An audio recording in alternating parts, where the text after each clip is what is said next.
Meeting അലങ്കോലപ്പെടുത്താൻ കേറി വന്നിരിക്കുന്നു. അല്ല, ഞാനിപ്പോ ഈ പാർട്ടിയുടെ മെമ്പർ അല്ലേ? നീ മെമ്പറുമല്ല, ഒരു തേങ്ങയുമല്ല. ഇറങ്ങി പോടാ വെളിയിൽ. യവന് പണി പാൽപായസത്തിൽ കിട്ടി. എന്തൊരു ടെസ്റ്റ്! ഈ സഹോദരി കാരണമല്ലേ സാറിന്റെ പ്രതിച്ഛായ പോലും നഷ്ടമായത്? ഒരിക്കലുമല്ല. ഇത് രാഷ്ട്രീയമല്ലേ? എല്ലാ കാലത്തും എല്ലാവരും ഒരുപോലെ തിളങ്ങണമെന്നും വിളങ്ങണമെന്നും ഇല്ലല്ലോ.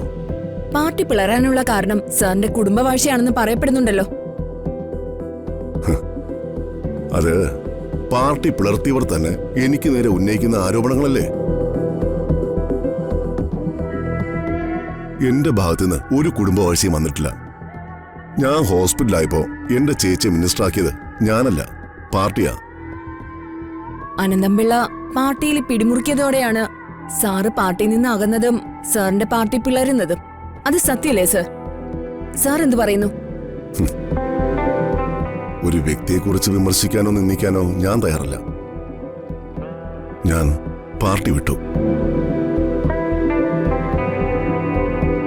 ഇത്രയും നാളും പാർട്ടിക്ക് വേണ്ടിയും ജനങ്ങൾക്ക് വേണ്ടിയും ജീവിച്ചു. ഭരണത്തിൽ ഇരുന്നുകൊണ്ട് സ്വാർത്ഥ താല്പര്യങ്ങൾക്ക് വേണ്ടി ഞാൻ ഒന്നും ചെയ്തിട്ടില്ല. ആരോടും ഒരു 10 പൈസ പോലും ഞാൻ കൈക്കൂലിയും വാങ്ങിച്ചിട്ടില്ല. ഞാൻ തികഞ്ഞ ഒരു ദൈവവിശ്വാസിയാ. സകല ദൈവങ്ങളെയും സാക്ഷിയാക്കി ഞാൻ പറയുന്നു, ഒരു അഴിമതിയുടെയും കറ പുരളാത്തതാണ് എന്റെ ഈ കൈകൾ. ചെറുപ്പകാലം മുതൽ സാമൂഹ്യ സേവനം ഒരു പാഷനായിരുന്നു. അങ്ങനെ പൊതുജനങ്ങളുടെ പ്രശ്നങ്ങൾ പരിഹരിക്കാൻ വേണ്ടി ഞാൻ രാഷ്ട്രീയ പ്രവർത്തകനായി. ഇന്ന് രാവിലെ ഞാൻ ന്യൂസിൽ കണ്ടു, എന്റെ കോലം കത്തിക്കുന്ന എന്റെ രാഷ്ട്രീയ പ്രസ്ഥാനത്തിലെ അനുയായികൾ. എന്റെ രാഷ്ട്രീയ പ്രസ്ഥാനം എന്ന് ഒരു പ്രത്യേക വികാരത്തിൽ പറഞ്ഞതാ കേട്ടോ, ക്ഷമിക്കണം. ഇനി ഞാൻ ആ പ്രസ്ഥാനത്തിലില്ല. അത് എന്റെ പ്രസ്ഥാനവുമല്ല. അപ്പോ ഇനിയുള്ള സാറിന്റെ പ്രവർത്തന മേഖല? ഞാൻ പറഞ്ഞല്ലോ, രാഷ്ട്രീയം ഞാൻ വിടുകയാണ്. ഇനി കുടുംബം, ബാക്കി കിട്ടുന്ന സമയങ്ങളിൽ എന്റെ ബിസിനസ് കാര്യങ്ങൾ. സാറിന്റെ പേരില് പോലീസ് അന്വേഷണം ഉണ്ടല്ലോ. അന്വേഷണം നടക്കട്ടെ, ഞാൻ നേരിട്ടോളാം. എന്റെ കോലം കത്തിച്ചവർ എന്റെ രക്തത്തിനു വേണ്ടി ദാഹിക്കുന്നുണ്ട്. ആ പ്രസ്ഥാനത്തിന് വേണ്ടിയാ ഞാൻ ഇത്രയും നാൾ ജീവിച്ചത്. അവര് കോലമോ എന്നെയോ കത്തിച്ചോട്ടെ. എന്നെ സ്നേഹിച്ച എല്ലാ പൊതുജനങ്ങൾക്കും എന്റെ സഹപ്രവർത്തകരായിരുന്നവർക്കും 1000 നന്ദി. 4 പതിറ്റാണ്ടായി ഞാൻ തുടരുന്ന എന്റെ രാഷ്ട്രീയ ജീവിതം ഇതാ ഇന്നിവിടെ അവസാനിപ്പിക്കുക. പിന്നെ കൊടി എന്റെ വികാരവും എന്റെ വിവേകവുമാണ്. അത് തൽക്കാലം എന്റെ കയ്യിലില്ലെന്നേ ഉള്ളൂ, എന്റെ ഹൃദയത്തിലുണ്ട്. എല്ലാവർക്കും ഒരിക്കൽ കൂടി നന്ദി.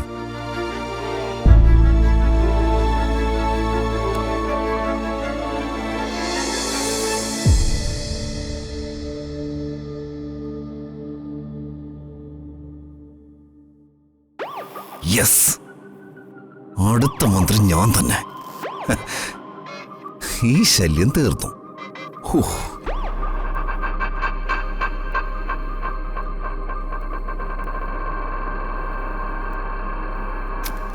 ഘടകകക്ഷികളുമായിട്ടുള്ളൊരു ധാരണയാ നമ്മൾ ആദ്യം ഉറപ്പിക്കേണ്ടത്.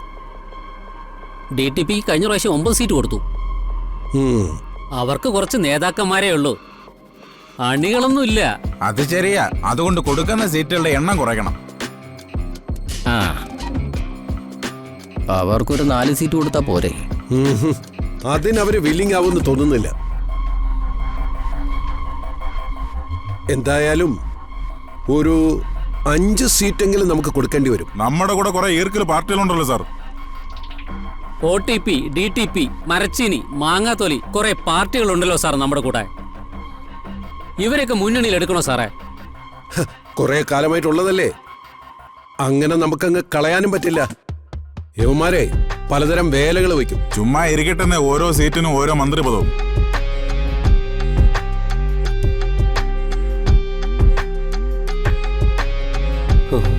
പഴയകാല മന്ത്രിമാരാ, മറ്റക്കര രാഘവൻ, വർഗീസ്, ഫൈസല്, കുളനട കരുണൻ, എല്ലാ ആറ്റം താപ്പാനുകളാ. ഒരുമിച്ച് ഭരിച്ച് നാട് മൊത്തം വിഴുങ്ങി. ഇനി അന്യോന്യം വിഴുങ്ങും. ഒരു വ്യക്തിയെക്കുറിച്ച് വിമർശിക്കാനോ നിന്ദിക്കാനോ ഞാൻ തയ്യാറല്ല. ഞാൻ പാർട്ടി വിട്ടു. കുളനടയെ ഞാൻ കുറെ നേരമായി ശ്രദ്ധിക്കുന്നു.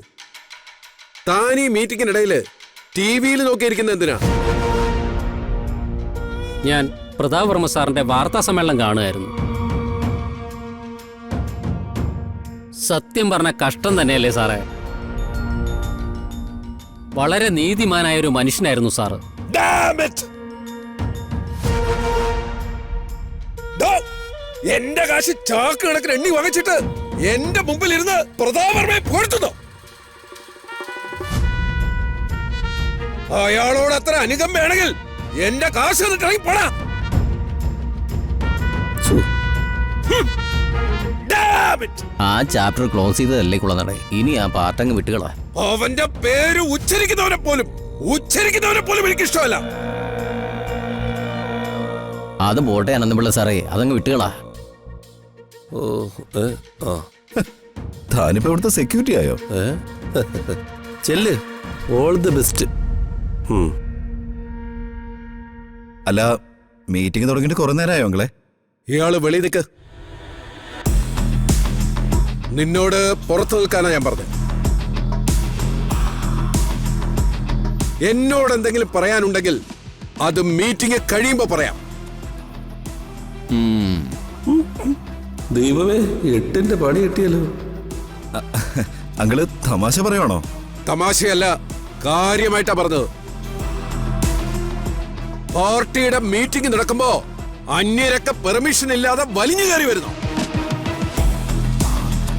അയ്യോ അങ്ങളെ, ഞാൻ ആരുടെയും അങ്കിളും ആന്റിയൊന്നുമല്ല. ഇറങ്ങണ പുറത്ത്.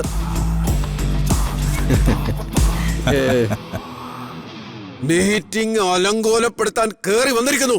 അല്ല, ഞാനിപ്പോ ഈ പാർട്ടിയുടെ മെമ്പർ അല്ലേ? നീ മെമ്പറും അല്ല, ഒരു തേങ്ങയോ അല്ല. ഇറങ്ങി പോടാ വെളിയില്. യവന് പണി പാൽപ്പായസത്തിൽ കിട്ടി. എന്തൊരു ടെസ്റ്റ്. പ്രതാപവർമ്മയുടെ വീട്ടിൽ നിന്നുള്ള ഒരുത്തനും ഈ പാർട്ടിയിൽ സീറ്റില്ല. അപ്പോ എനിക്ക് തരാന്ന് പറഞ്ഞ MLA സീറ്റ്? ഏത് MLA സീറ്റ്? ഈ ഇലക്ഷനിൽ ആ മണ്ഡലത്തിൽ മത്സരിക്കാൻ പോകുന്നത് ഈ അനന്തപിള്ളയാ. അങ്ങള് എന്താ പറഞ്ഞേ? അനന്തപിള്ള സർ. അങ്ങനെ വിളിച്ചാ മതി നീ എന്നെ. ഇത് ചതിയാ. നിങ്ങൾ എന്നെ ചതിച്ചതാ. ചതിയോ? നീയാണോടാ എന്നോട് ചതിയെ കുറിച്ച് പറയുന്നത്? സ്വന്തം അമ്മയെ ചതിച്ച നീ ആരടാ? പുണ്യാളനോ?